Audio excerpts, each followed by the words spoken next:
Dica número 1. Estou situada nas Índias Ocidentais.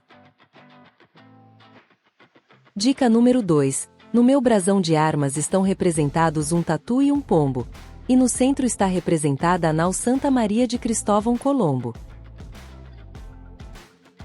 Dica número 3. As cores da minha bandeira são o vermelho, o verde e o amarelo.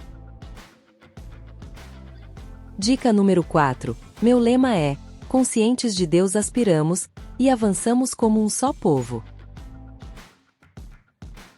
Dica número 5. O atual monarca daqui é Charles III. Dica número 6. A língua oficial aqui é o inglês. Dica número 7. Sou um país tropical.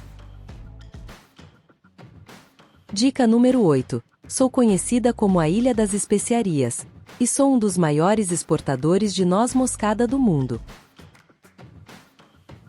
Dica número 9. Sou um país insular.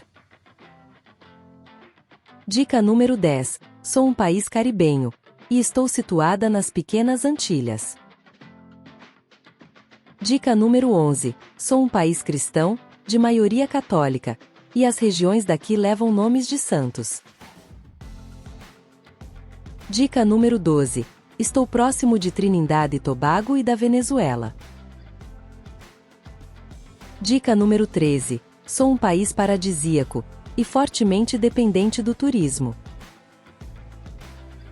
Dica número 14. Me tornei independente do Reino Unido em 1974. Dica número 15. Sou um dos menores países do mundo e tenho uma das menores populações do mundo. Dica número 16. A moeda aqui é o dólar do Caribe Oriental. Dica número 17. Minha capital é São Jorge. Dica número 18. Fomos colonizados pelos franceses a partir do século XVII e depois tomados pelos britânicos a partir do século XVIII.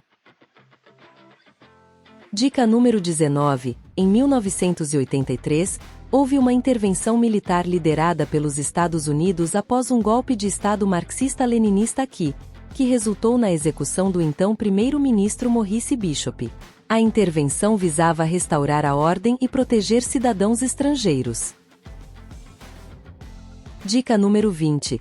Tem o mesmo nome de uma arma explosiva de arremesso. E aí, acertou? Parabéns para quem palpitou, Granada. Até a próxima rodada do jogo. Que país é esse?